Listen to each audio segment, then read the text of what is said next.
J'ai toujours fait confiance à Sarah, ma femme.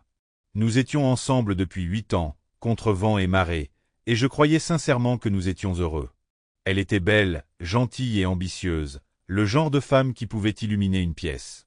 C'est pourquoi, lorsqu'elle a obtenu sa grande promotion au travail, je l'ai toujours soutenue.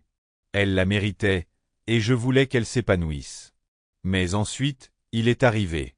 Matthew Grant, son nouveau patron. D'après les anecdotes de Sarah, il était arrogant, autoritaire et cherchait toujours à prouver qu'il était le chef. Sa réputation le précédait. Il était connu pour son impitoyabilité, tant en affaires que dans son traitement des gens. Au début, je n'y prêtais pas beaucoup d'attention. Un homme comme lui remarquerait à peine quelqu'un comme moi, un humble responsable informatique dans une PME. Il était un pur magnate du pouvoir, et je n'étais pas dans son orbite. Tout cela a changé le soir de la fête de Noël au bureau de Sarah. Je n'avais jamais rencontré Matthew auparavant, mais j'en avais entendu parler. Sarah l'avait décrit comme intense et exigeant, mais elle avait balayé cela du revers de la main, le considérant comme faisant partie de son image professionnelle. Pourtant, quelque chose dans sa façon de parler de lui, la façon dont son regard s'éveillait nerveusement à son nom, m'avait mis sur les nerfs. J'ai décidé d'aller à la fête, même si elle avait suggéré que ce n'était pas nécessaire. Le lieu était extravagant, un hôtel chic du centre-ville avec des lustres qui semblaient coûter plus cher que ma voiture. Dès notre arrivée, je me suis senti comme si je n'étais pas à ma place. Sarah, elle, était dans son élément. Elle portait une robe rouge éclatante, et dès notre entrée, tous les regards se sont tournés vers elle. J'étais fier d'être son mari, mais je ne pouvais m'empêcher de penser que quelque chose clochait. Puis j'ai rencontré Matthew. Il était grand, large d'épaules et impeccablement vêtu d'un costume sur mesure. Sa poignée de main était ferme, presque écrasante, comme s'il me testait. Son sourire n'atteignait pas ses yeux. « Ah, tu es donc le mari célèbre, » dit-il d'un ton condescendant. « Sarah m'a tellement parlé de toi. »« Tout va bien, j'espère, » répondis-je en forçant un sourire. « Bien sûr, » dit-il, même si son sourire narquois suggérait le contraire. Il se tourna vers Sarah et posa une main sur son épaule d'une manière qui lui semblait trop familière. « Vous avez là une femme formidable, l'une des meilleures de mon équipe. » Son regard me retourna l'estomac. Ce n'était pas de l'admiration, mais de la possession. Le reste de la soirée fut un tourbillon de bavardage et de sourires forcés, mais je ne pouvais ignorer la façon dont Matthew tournait autour de Sarah, lui touchant le bras, se penchant vers elle lorsqu'il parlait. Elle semblait mal à l'aise, mais ne s'est pas éloignée. Peut-être essayait-elle simplement de maintenir la paix, me suis-je dit, mais le doute avait été semé. Ce n'est que des semaines plus tard que mes soupçons se sont confirmés.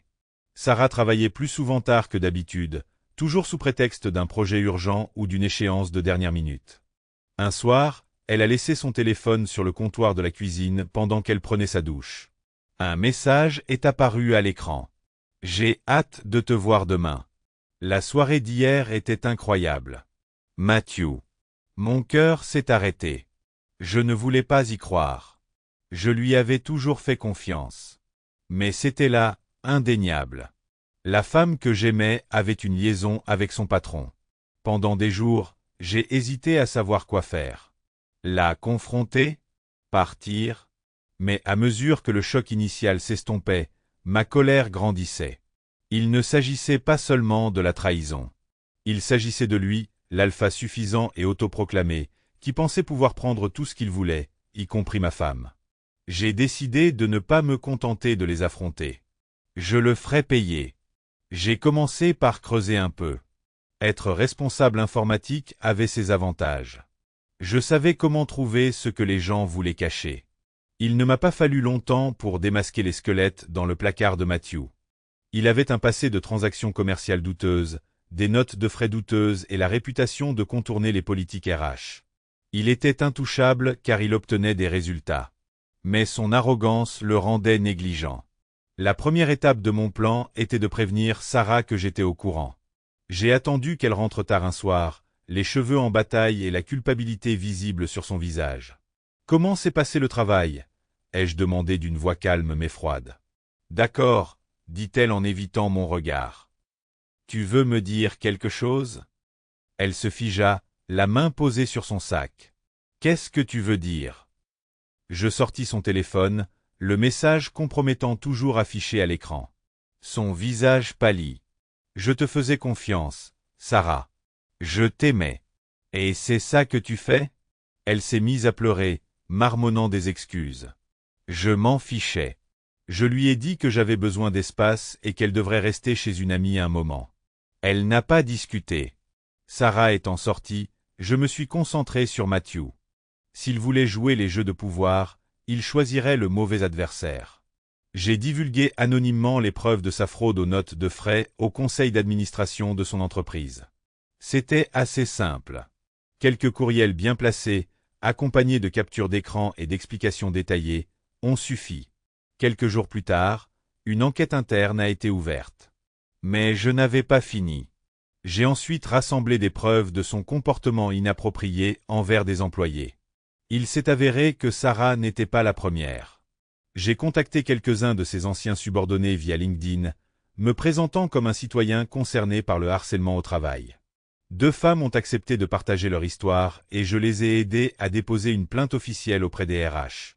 Le monde de Matthew commençait à s'écrouler, mais je voulais lui porter le coup de grâce en personne. J'ai organisé une rencontre avec lui sous couvert d'une opportunité commerciale potentielle. Sous un faux nom et une fausse adresse email, je me suis fait passer pour un petit entrepreneur intéressé par les services de son entreprise. Il a accepté de me rencontrer dans un restaurant chic, s'attendant sans doute à m'intimider par sa présence. Quand je suis entré, son sourire confiant s'est estompé. « Toi » a-t-il dit d'une voix débordante de dédain. « Moi » répondis-je en m'asseyant en face de lui. « Il faut qu'on parle. »« Je ne sais pas ce que tu fais » commença-t-il, mais je le coupai. « Ce que je fais, » dis-je en me penchant, « c'est reprendre le contrôle. Tu pensais pouvoir m'humilier, prendre ce qui m'appartient et t'en tirer impunément. Mais tu m'as sous-estimé. » J'ai glissé un dossier sur la table. À l'intérieur se trouvaient les copies des preuves que j'avais rassemblées, les dépenses frauduleuses, les accusations de harcèlement, et même les courriels qu'il avait envoyés à Sarah et qui violaient la politique de l'entreprise. Son visage devint blême tandis qu'il feuilletait les pages. « Où as-tu trouvé ça ?» demanda-t-il. « Peu importe, » répondis-je.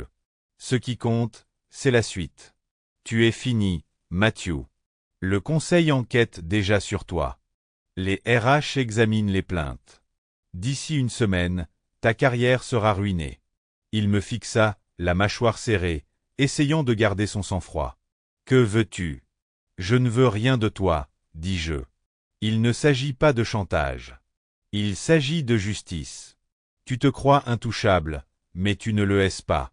Les gens comme toi te prennent toujours pour l'alpha, jusqu'à ce que quelqu'un de plus fort arrive.